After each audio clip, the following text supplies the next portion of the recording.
Hey guys, so one of the most common things na I get sa profession ko is when people compare yung biweekly payments, right?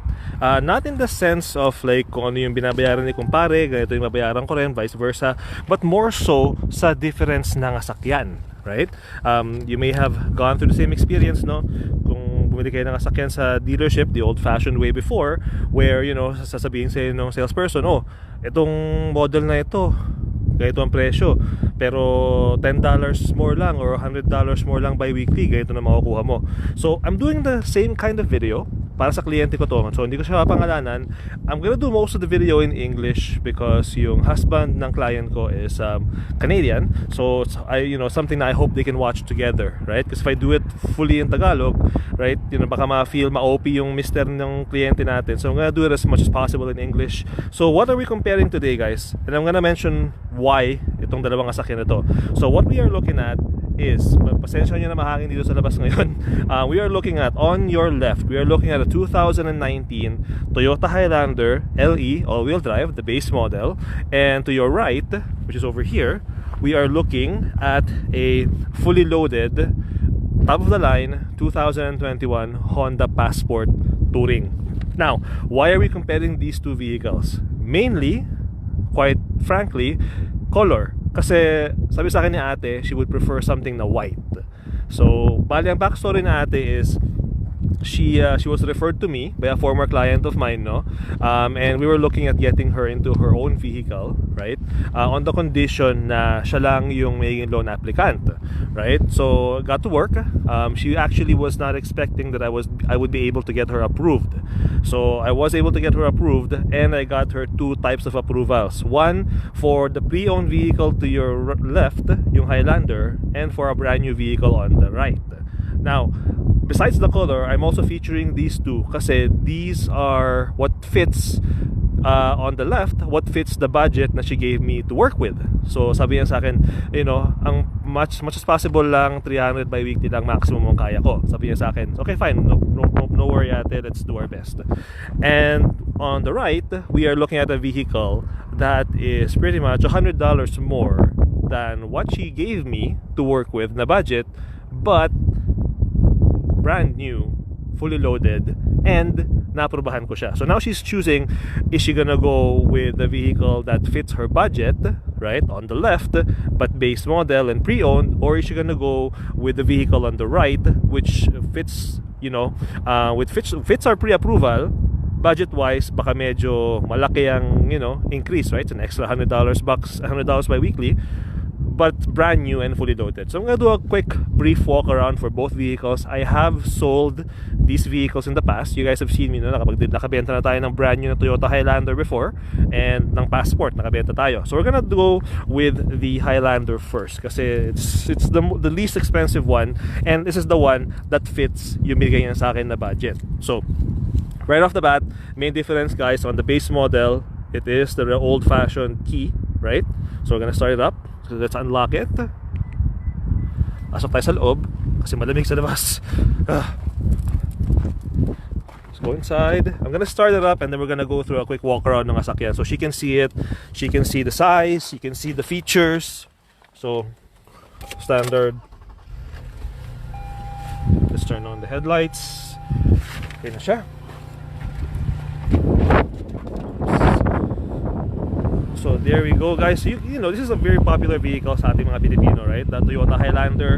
So this is a 2019 version. This is prior to the redesign noong 2020. The vehicle did get redesigned noong 2020. You guys have seen me. I've sold two of those before, yung Platinum tsaka yung LE, right? So ito siya. So it looks like.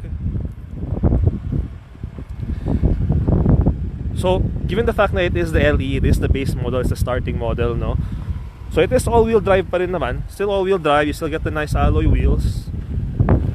As you can see there, all-season tires, you get your turn signal lights.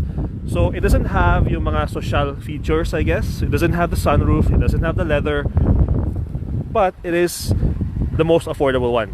Because when she told me na 300 maximum ang budget ko, this one actually is 285 bi-weekly.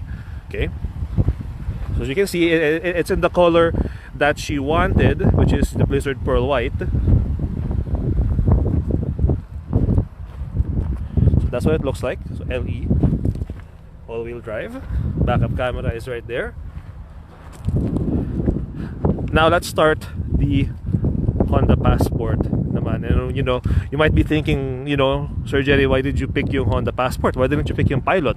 And I'm gonna go over that in a minute. So, as it is the top of the line trim, and with all of our SUVs, so it has the built-in remote starter na, push button start. Let's get inside.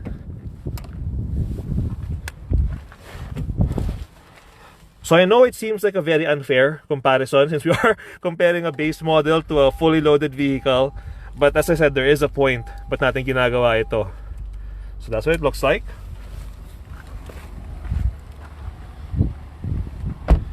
So same thing, no request ni ate. This one is in the Blizzard Pearl color on the white. So right off the bat, you can notice no yung headlights. The headlights you can see with the Pilot, with the Passport Touring, you got the nice LEDs, LED fog lamps. While on the Highlander, you got the standard old-fashioned halogen, no fog lamps, and you can tell na base model kasi the space for the fog lamps are right there. It's plastic, it's empty. So why am I suggesting the Passport lifestyle? Kwento kayo sa akin ni ate, she mentioned na her kids are grown, it's just gonna be her and her husband, right? So I figured I don't think she would need a family-oriented SUV, right? Initially, we were going over options. One option that she did like was the Toyota 4Runner, but given the level of pre-approval, and then of course the price of the 4Runner, as you guys know, the 4Runner is more expensive compared sa mga Highlanders and the Passport and the Pilot. Completely different configuration kasi it's a truck and an SUV body. So sabi ko kay ate, I don't think the 4Runner will work. We're gonna go over our pre-approved amount, which may result in the pre-approval getting revoked, right? Kasi baka buwiin ng bangko, sabihin ng bangko, whoa, hold on, right? We gave you $53,000 approval, and then now you're asking for 60, so baka bawiin. So I figured let's go with the Passport because at least this one here, you would have the size without that feeling of pang family vehicle, because it's the Passport, as you guys know, is a 5-seater SUV in the Pilot na body, while the Highlander is a dedicated na family vehicle. What I mean by that is the seating configuration, because the Highlander LE is an 8-seater. I'll show you guys that. So you get the bench seat sa gitna, you got the bench seats here, and then you get another set of bench seats sa likuran. So 3 on 3, 3 here on the back, 3 sa gitna, 2 at the front, right? As I've pointed out before in other videos that I have made with regards to the Highlander, and same thing for the Pilot na rin, right? Unless you're going with the captain seat configuration, the third row seating is going to be very narrow. Now sa case ni ate kasi they don't need it, because as she mentioned, you know, her kids are grown, right? She doesn't really need a family style, family size SUV. So let's fold that down so we can I can show her the space that would be here sa likuran. I'm gonna do my best. I know it's dark. So that's the kind of space that we were looking at there. I hope they can see it. And the one thing din kasi why I'm suggesting these big ones, because I know some of you might be thinking, you know, Kuya Jerry, why didn't you just put her in a CRV, right? Fully loaded CRV or a RAV4. Well, that's because yung husband ni ate is 6'9". So we need a vehicle na he can push the seat all the way to the back and have that leg room ba, right? That's the kind of height na, you know, tayo mga Pilipino, we will never get to that point. So now on the Pilot Touring naman, on the Passport Touring, we're gonna look at the size here. So this is a dedicated 5-seater. Since it is the fully loaded model, I'm not sure if ate is watching, you do get the power lift gate. Now, as I've mentioned before when I did a video on the Passport, this vehicle, yes, you can fit a family here, right? You do have good leg room, but it's a dedicated 5-seater. So kung sabihin natin na 7 kayo sa family, right? Or sabihin 4 yung anak ninyo, then this is not gonna work for you. But if you have 3 kids, or 2 kids, or sa case na ate, they don't have any more kids, just her and her husband, then a vehicle like this works out really well, especially, for example, if maybe they're the outdoorsy type, they have all of this space for storage, back here, right? If they don't need the third row, if they ever want to pull over, side of the, you know, maybe they're going camping, maybe they're going outdoors, right? Naabutan sila ng dilim sa labas, they want to sleep, they can easily fold the seats, kasya sila. And for these ones here, sa Passport Touring, for the middle row, you can just press this, and that will just go down. Same thing here, that's just gonna go down. So you got all that nice space if there's only two of you, right? Or for example, maybe single ka, o magjowa kayo, may alaga kayong aso. This would work for you guys, diba? Let's close that up.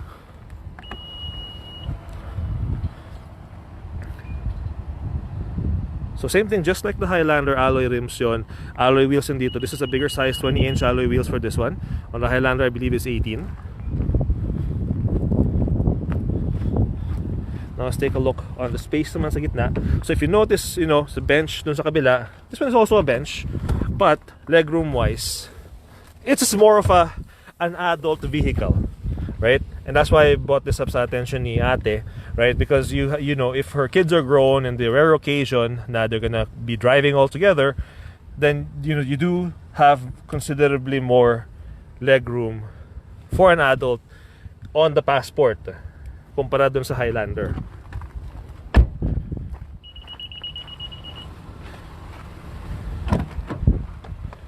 So see there. Now, amenities wise, it's a very unfair comparison, right? Because this is the touring trim, so this is a top of the line fully loaded model. So lahat nandiyan na. GPS, backup camera, backup sensors, turn signals, you know, yung standard na rear collision mitigation braking system, yung kanyang pre-collision mitigation braking system nandiyan na rin, lane departure warning, right? Heated seats, leather. And it's not fair na kukumpara natin sa base model. So, I don't want to go over too much sa features wise kasi syempre matatambakan yung base model. So as you can see there, right? Perforated leather seats. You got this nice armrests, which I really like sa Pilot tsaka sa Passport. Especially kung mag-drive ka ng mahabang distances, this really helps a lot when you're driving. So yan siya. Let's go in. And, you know, as it is a brand new vehicle, it's like what, 12 kilometers ang tinakbo niya right now. So here's what the interior looks like. You got your sunroof here. So all the amenities, all the features that I think they would need, husband and wife, which is the two of them, they already have in this vehicle na. Right? Push button start, heated seats, heated and cooling seats, right? Yung cambio na pag switch ng gears and everything. For the Passport, there is wireless charging. Yes, may wireless charging po siya. Now, the thing with wireless charging, guys, I know it sounds nice, and I thought the same thing, right? But that depends on your phone. So, if your phone, kung naka-case siya, kung makapal yung case niya, it doesn't always work, yung wireless charging. So it's more, I honestly guys, I think when you're considering wireless charging, it's more of, it's nice to have, para siyang vanity purchase sa opinion ko eh. I would rather use yung traditional na na plug and bumili ka na lang sa Amazon ng fast charging rather than rely on the wireless charging because I find it very slow pag nagcha-charge siya ng mga wireless devices. Again, that's just me. Yung phone ko is a Galaxy S20 Ultra Plus, whatever, Plus Ultra. Parang ganun. And this one here, right, leather wrap steering wheel, heated seats, heated steering wheel, sorry. Now for both vehicles, they're both 3.5 liter V6. However, yung Highlander surprisingly has a higher horsepower output. I believe it's 290, while the Passport is, I believe, 280 lang. So a bit 10 horsepower, right? You won't really feel that since you're not going to be racing with these two vehicles, right? Now, for these two kasi, right? Why did I mention, you know, why am I comparing these, right? Yung earlier point ko kanina, when people are upselling you stuff sa dealerships, right?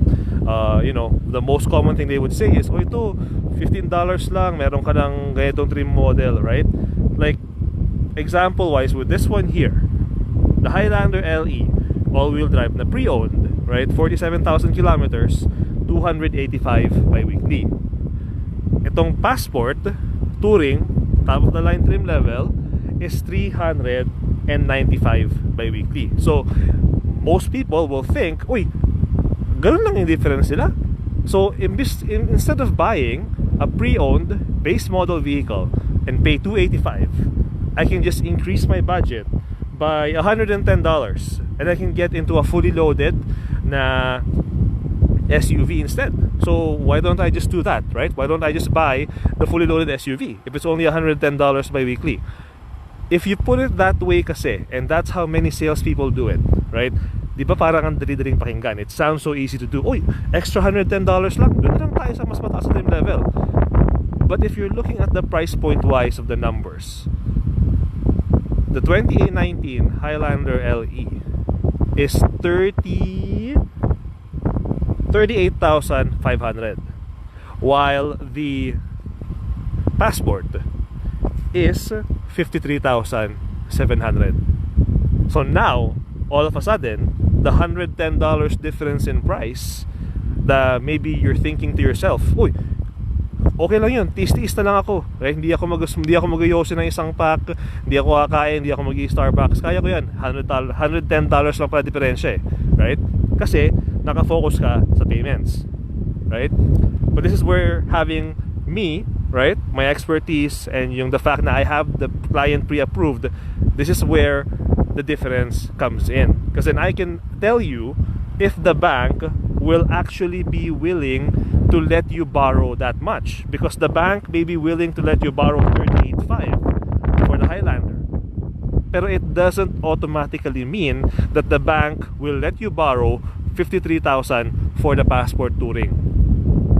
So whenever you're dealing with salespeople, right, and they try to upsell you stuff, sabihin nila, oh, you can just pay extra $50, extra $20, pwede ka na makakuha ng ganito, right? Maglalaway ka na, oh, pwede pala yung gano'n tayo sa fully loaded, tis-tis lang dito, it doesn't always work, right? And sa case ng client ko, sa case ni ate, I got her pre-approved for both, right? So I have her pre-approved for up to a $53,000 vehicle on the Passport Touring. Or if she decides na she's gonna go stick to her budget at the expense of not having as many features, then we can easily switch to the cheaper alternative kasi it is under 53,000. Kung na-approve ko sila for 53,000 na nasakyan, I can easily switch yung approval from 53 down to 38.5, right? That's not something a regular salesperson can do kasi wala silang hawak sa finance like I do, right? So you can go to any dealership you want, may pagkaibigan ka pa sa kahit sinong Herodes na gusto mo. If you don't have the same access that I do, if you don't have the same power that I do, right, everything has sabihin sa'yo, sales talk lang yan, right? Initially, ate didn't even think I was gonna be able to get her approved for this vehicle. I was starting to set her up and get her expectations to focus more on the CRVs, the RAV4s, right? But makulit ako, I played around with the application, got her approved for that, got her approved for that. So now she has choices. So now if she decides na, she tells me, okay, Jerry, me and my husband watched the video, actually we're gonna go with the Mitsubishi Outlander instead, then I know na posible, right? Because I have her pre-approved for that much. That is the power of having somebody like me on your side, on your corner. Hindi lang ako basta-basta nagbebenta sa'yo ng sasakyan, maingganyo ka, maglaway ka, iwan ka deposito, tapos na usapan. That's not how I work. So, there you go. That is why I'm comparing these two vehicles. One, of course, for my client, as per her request, and two, to give you guys a better idea, right? When you guys are buying vehicles. And again, this is why I always tell you guys, right? Yung tanong-tanong na how much to, ginagawa sa Facebook or whatnot, it doesn't work, right? Even if you tell yourself, oh, extra $100 lang, kaya ko naman eh, sige, yun na lang. Yeah, but will the bank allow you to do it? Right? That's where the finance manager comes in. So sa case ni ate, I got her approved on these vehicles. So whatever she decides, she wants to go with the Passport Touring, she wants to up her budget, that's her choice. If she wants to stick to her budget, less than 300 bi-weekly on the Highlander LE, then again, she has the choice, she has the freedom, right? That's what I bring to the table, so to speak. So there you guys have it. So one other request ni ate kasi is if I can do a video on a brand new Highlander instead. So what I'm gonna do is I'm gonna see if I can find an XSE Highlander tomorrow. If I can find one, then I can do a video for her, which I will share for you guys here as well. If not, again, now meron silang idea. So there you go. When you guys are doing your car shopping, right, don't always look sa mga kung ano yung pinapangako sa inyo, right? It's always better to have a solid ideas and numbers, right? That's the kind of stuff that I bring. So I hope you guys can see value in that, you know, and you come to me for your next vehicle. So there you go. We're gonna end the video there because giniginaw na ako. But yeah, we have just taken a quick look between a 2019 Highlander LE all-wheel drive and a 2021 fully loaded Honda Passport Touring, right? So $285 for this bi-weekly, $395 for the Passport Touring bi-weekly, $110 lang ang difference, but it goes a lot deeper than that. So there you go, guys. Thank you so much for joining me tonight. Have yourselves a great night. I'll talk to you guys later, okay?